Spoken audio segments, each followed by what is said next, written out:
Sir तुमचा insurance आहे? नाही. करून घ्या. याचा फायदा मला काय होणार? सर इन फ्युचर तुमचा ॲक्सिडेंट झाला तर तुमचा दवाखान्यातला सगळा खर्च आमची कंपनी देणार. आणि ॲक्सिडेंट मध्ये मी मेलोच तर? मग लाईफ इन्शुरन्स करा, मेल्यावर पण सगळे पैसे मिळतील. मग लाईफ इन्शुरन्स करून ॲक्सिडेंट मध्ये मी मेलोच नाही तर? मग एक काम करा, दोन्ही इन्शुरन्स करा. दोन्ही इन्शुरन्स करून ॲक्सिडेंटच झाला नाही तर? हे बघा सर, मृत्यू एक दिवस येणारच आहे. तुम्ही मेल्यावर तुमचे सगळे पैसे तुमच्या बायकोला मिळतील. माझ्या अगोदर माझी बायको मेली तर? कसला माणूस आहे हा, बायकोला पण मारतोय. बरं एक काम करा सर, तुमच्या बायकोचा पण इन्शुरन्स करून घ्या. तुमची बायको मेल्यावर त्यांचे पैसे तुम्हाला मिळतील. मग समजा आम्ही दोघं पण मेलो तर?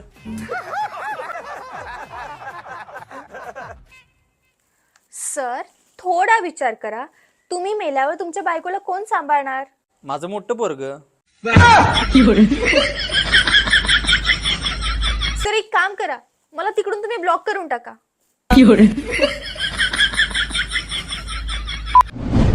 तू किती वाजता उठतोस? 11 वाजता. इतका लेट? खूपच आळशी आहेस. मी आळशी नाही हो, माझी स्वप्न मोठे आहेत.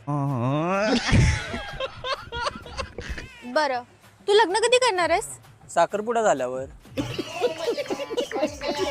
शिक्षण वगैरे काय झालंय तुझं? 12वी पास आहे. अभ्यासातलं काय येतं का तुला? अभ्यासातलं थोडं थोडं येते. सांग बरं, फायनान्शियल मॅनेजमेंट म्हणजे काय? भर उन्हाळ्याच्या दिवसात 20 लोक बस स्टॉपवर बसची वाट बघत होते. एक भिकारी आला, प्रत्येकाकडून 1-1 रुपये भीक मागितली आणि रिक्षाने निघून गेला. त्याला म्हणतात फायनान्शियल मॅनेजमेंट. तू कोणाला घाबरतो का? कोणालाच नाही, कोणालाच घाबरत नाही.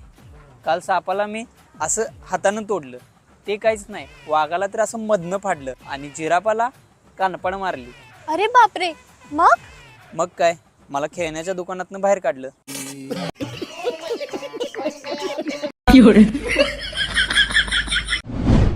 तुला कसा मुलगा आवडेल?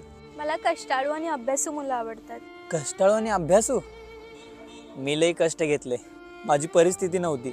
पावसाळ्याचे दिवस होते, पाऊस खूप पडायचा आणि त्याच्यामध्ये वीज पडायची ना, त्या विजेच्या उजेडामध्ये मी 4-5 धडे वाचायचो. नंतर पावसाळा संपला, आता काय करायचं? मग मी दगडावर दगड आपटून ज्या ठिणग्या निघतात ना, त्याच्या उजेडाखाली अभ्यास केलाय. पण मी अभ्यास आणि कष्ट घ्यायचं नाही सोडलं. नंतर अभ्यासाचा लोड इतका झाला की दगड आपटायला वेळ मिळत नव्हता. मग मी एक वही जाळली आणि त्याच्या उजेडामध्ये मी 5-6 धडे वाचून काढले. पण मी अभ्यास आणि कष्ट करायचं नाही सोडलं. नंतर वह्या संपल्या जाळून जाळून. आता काय करायचं? मग मी काजवे पकडले आणि बरणीमध्ये कैद केले आणि त्या काजव्याच्या उजेडावर मी अभ्यास केला. अरे मग एवढाच अभ्यासाचा शौक होता तर दिवसा अभ्यास करायचा ना. मग तू कॉलेजला का जात नाहीस? अगं एकाच शब्दाचा अर्थ प्रत्येक शिक्षक वेगवेगळा सांगतात. बायोलॉजीचं सर म्हणतात सेल म्हणजे पेशी, इकॉनॉमिक्सच्या मॅडम म्हणतात सेल म्हणजे विक्री, फिजिक्सचे सर म्हणतात सेल म्हणजे बॅटरी, इंग्लिशच्या मॅडम म्हणतात सेल म्हणजे मोबाईल फोन. म्हणून मी कॉलेजच सोडलं. जिथं 4 शिक्षकांमध्ये एक मत नाही तिथं शिकून काय उपयोग? खरा अर्थ तर तवा कळाला जेव्हा मम्मी म्हणाली सेल म्हणजे साड्यांवरचं डिस्काउंट. बरं तुला 10वीला किती पर्सेंटेज पडले? त्यावरून समजेल की तू अभ्यासात किती हुशार होता. 35% काटावर बस. 35? मला 99 होते. मला एक विचारायचं होतं, जहाजाचा शोध मुलांनी लावला, कॉम्प्युटरचा शोध मुलांनी लावला, बल्बचा शोध मुलांनी लावला, चाकाचा शोध मुलांनी लावला. मग हे 99% घेऊन जातात कुठं मुली? तू कॉलेजमध्ये कोणाला सेट केलंय की नाही? लाईफ मध्ये मी फक्त अलार्म सेट केला.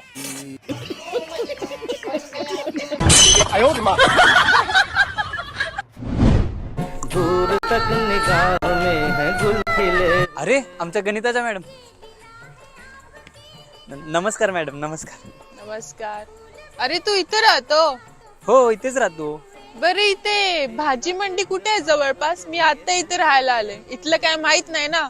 इथून सरळ जा, 2 रोड दिसतील. एका रोडला एक्स माना, एका रोडला वाय माना. काय मानायचंय ती माना, पण ह्यो रोड सोडू नका. पायथागोरसचा थेरम वापरून पहिल्या बाजूचा वर्ग अधिक दुसऱ्या बाजूचा वर्ग बरोबर करणं याची जी किंमत येते तेवढ्या डिग्रीनं आपल्याला टर्न मारायचं. Sine theta plus cos theta हे गुणसूत्र वापरून पावले टाकत जा आणि 200 मीटर मध्ये किती पावलं होतील ती मोजा आणि त्याला 3.5 ने गुणा करा आणि चालत राहा. समोर मच्छी मार्केट आहे, तिथे एक नाला आहे, त्या नाल्यावरून तुम्हाला उडी मारायची आहे. पळत येऊन 8.5 प्रति किलोमीटर वेगाने तुम्हाला उडी मारायची. -4.3 अधिक 2.5 कंसात 80 डिग्री अँगलने तुम्हाला बेंड व्हायचंय. समोर बाजारपेठ आहे, आज बाजार नसतोय, त्यामुळे तिथल्या भाजीपाल्यांना आपण एक्स मानू. जर मुलांनो तुम्ही मन लावून अभ्यास केला तर तुमच्याकडे मोठमोठ्या गाड्या असतील, बंगले असतील. मग मॅडम तुम्ही मन लावून अभ्यास नाही केला, केला बेटा? मग तुम्ही का रिक्षात नाही येताय?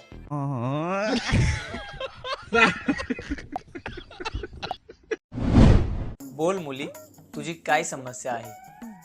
बाबा, माझा नवरा माझ्यासोबत खूप भांडतोय. मी असं ऐकलंय की तुम्ही आजपर्यंत लाखो लोकांची भांडणं मिटवली. प्लीज माझी पण मदत करा.